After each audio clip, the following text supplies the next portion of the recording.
Borussia Mönchengladbach and Dortmund finished in 3rd and 4th place respectively, which is really unique because I expected Dortmund to do better than Mönchengladbach. But there we see something for a mid-table team actually finishing above a top team. Hello and welcome back to DarkHorseFM, and in today's video we're going to be testing out an extreme Segundo Volante tactic on FM2024.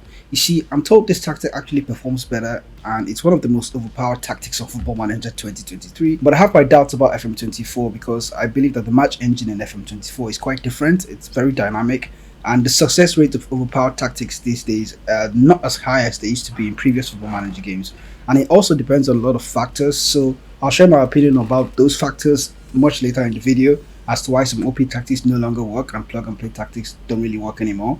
But let's just dive into the tactic first. And if you're new to the channel and you enjoy Football Manager content like this, remember to subscribe to the channel and turn on the notification bell so you can get notified when more Football Manager tactic videos like this do come out. So let's get into the tactic. Now, the beauty about this tactic is that it starts off with a balanced mentality, so it's quite suitable for lower league teams and some mid-table teams and higher divisions as well. And the role selection also ensures that you can use the tactic with any team on Football Manager. However, the repetition of the roles in key areas is one of the tactic's main weaknesses. Together, you and I will go on to tweak the system to make it more suitable for Football Manager 2024. The original setup placed 2 covering defenders alongside 4 backs who are supposed to support the midfield, but their chosen roles can be a limiting factor in their ability to do so. In central midfield, we've got 2 Segundo Volantes which act as the main engine room for the side. I've never really been a fan of 2 Segundo Volantes in the team. It's why I never really used them, but they did work in previous Football Manager games, and in FM 2024, based on my experience of playing the game, this is a tactical crime. Ahead of the Segundo Volantes, we've got 2 inverted wingers. Again, we see 2 similar roles. Now, I've not had much of a problem playing 2 inverted wingers, but this year I haven't really done that as much, and whenever I did try it, I noticed that my team was a bit stagnant in attack and really didn't create enough good patterns to actually help us score goals. And in FM 2024, I'm not sure how successful this will be when the AI is constantly adapting to your tactics. And finally, we have 2 advanced forwards, and this to me is where the most issue is because it's an attack. It's almost like using 2 Segundo Volantes, and in attack we don't really see anyone creating space for the inside or for the inverted wingers to actually get into. And just like the Segundo Volante position or the DM position, we don't see anyone actually protecting the back 4. What we have in this tactic is a lot of gaps in midfield and little or no creative space in attack for the team to actually exploit. How this tactic went on to be the most overpowered tactics in Football Manager 2023, it's a mystery to me. Tactic creator is probably a genius. So we have a few tweaks to make to the system to try and make it more suitable for FM 2024, and there are 3 main areas that I want to fix. That's the defensive protection, the midfield balance, and to create space in attack. But before we dive into the tactic and try to tweak it, let's look at how the teams perform with this current tactic. So in the original tactic, we tested with 4 teams on Football Manager, that is Newcastle United, Manchester United, Borussia Mönchengladbach, and Borussia Dortmund. But if you look at the kind of season that they had, we're going to start with Newcastle. Over to the competitions tab. In the Premier League, they actually finished in 6th place and they got knocked out of the Champions League, finishing in 3rd. They went on to win the Europa League after finishing 3rd in the Champions League, and they also went on to finish in the final of the Carabao Cup, getting knocked out in the final. I think they lost to somebody else. They lost 2-1 to Arsenal in the Carabao Cup. Looking at their league pattern, Manchester United had the most goals, but Newcastle were only in 4th place with 85 goals, so they did score enough goals to actually take them very far, but their problem was in the amount of goals that they conceded. Manchester United conceded 50 goals in the league, while Newcastle went on to concede 67 goals, which is heavily compared to a team that is supposed to finish in the top level. If we head on over to Manchester United then in detail, we already know that they finished in 4th place, but then if we look at their competition tab, they also finished in 3rd place in the Champions League, but they went on to get knocked out by Newcastle in the quarterfinal of the Europa League. They went on to win the FA Cup, and then they got knocked out in the Carabao Cup quarterfinals by Norwich City. Wow, really? Norwich? And just like Newcastle, we see a similar pattern where United went on to score a lot of goals while conceding just as many, and they had a goal difference of 48. Just to be sure, looking at the goals that they scored 98 goals, and then they conceded 50, if the math is correct. Yes, so that's how they actually finished in the league. Off to Germany then. Borussia Mönchengladbach and Dortmund finished in 3rd and 4th place respectively, which is really unique because I expected Dortmund to do better than Mönchengladbach, but there we see something for a mid-table team actually finishing above a top team. Looking at the stats of the league, RB Leipzig finished in 1st place with 4 goals confirmed, and Borussia Dortmund actually scored 73 goals. Mönchengladbach scored 61, but then if you look at the fewest conceded, Dortmund conceded 42 goals while Mönchengladbach also conceded 42. So just as well as they were scoring many goals, they were also conceding quite a few number of goals, and I think that is down to the fact that the tactic is quite expansive. It's really built to score goals and not to actually retain them. And for the last part of this video, we're going to actually try to tweak the tactic together. So you can let me know in the comment section as we go through the tactic what you think could be a slightly better role to actually make the tactic more solid.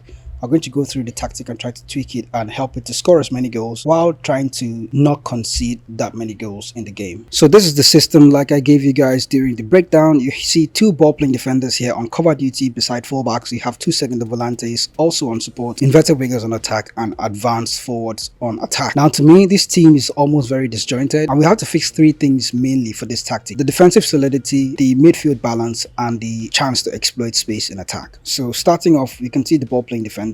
Both of them are on cover duty. Ideally, I would want one to be on cover or have both of them to play on defend duty. I've not really gone in depth into the tactic, actually look at the team instructions assigned to all of these players. It's probably why it allows them to cover the spaces that they're able to cover. As you can see, the ball playing defenders do have dribble more and tackle harder selected for them. I'm going to have them play on defend duty and probably take off the dribble more instruction, because if the player has the carry ball out of defense instruction, he's going to dribble out anyway, so there's no need to force it. And because I'm going to switch one of these second volantes, I'm going to actually remove that instruction for the ball playing defender. The fullbacks, I think I'm going to leave them the way they are, but the segundo volante on the right, I'm going to switch him to play as a defensive midfielder now on support duty, just to offer that defensive solidity and try to bring some balance into the midfield. He is going to protect the defense, and then the segundo volante has the freedom to now get forward, knowing that there's somebody behind him to cover. Now the inverted winger on the right hand side could actually play as a winger on support duty or even on attack, but I'm going to ask him to play on support this time. The reason why I'm switching this to a winger is because the winger has the ability to actually stay wider, but in FM 2024 you can ask your winger to cut inside if you want. So if in case you need somebody to actually take advantage of the space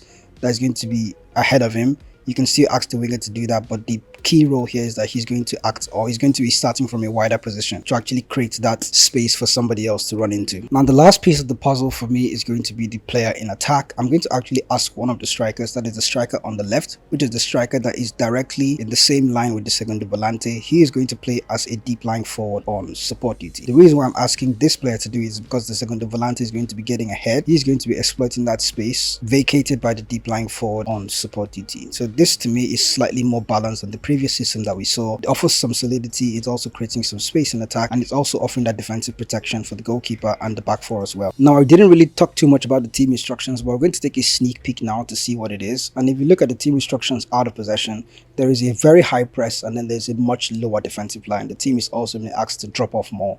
I feel this doesn't really help with getting possession back, and it also invites the opposition to actually try to get into your box. There's a lot of space in midfield and I don't know why that is. So I can actually push the defensive line to play as standard and then still have a high press. You can leave the drop off instruction selected, because since you're using a standard defensive line now, the team can actually drop a reasonable depth back without going all the way back and trying to sit in a very defensive block that is not going to help them win possession back. The high press is going to help. In fact, I think I'm going to take off the drop off instruction altogether and not have anything selected. So the standard defensive line and the high press is going to help us, and with the defensive midfielder on support duty, it should offer some solidity here in defensive midfield, trying to help them get possession of the ball. Now a few more players on support duty does help, and with the balanced mentality, it means that with a more hands-on approach, you'll not be too exposed in your defense and you will have some defensive protection there. So that's basically the tweak to the system that I would go on to make if I was doing it myself. And let me know in the comment section what you think about these tweaks and what you think about the tactic as a whole and overpowered tactics in general. Are there any overpowered tactics on Football Manager 2024 that you're still using that is giving you good results in the game consistently? Do let me know in the comment section as well, and I'll see you with more Football Manager tactic videos like this. Remember to subscribe to the channel if you aren't already subscribed. I go on to share Football Manager videos like this all the time. You can leave a like on this video as well, it does help the channel. And do let me know if overpowered tactics in Football Manager has changed in recent years for you, but for me I noticed that they have, and it's why a more hands-on approach to the game is more satisfying now, because you can't just throw in a group of instructions and then expect that the team is going to play magical football just like that. It used to happen before, but not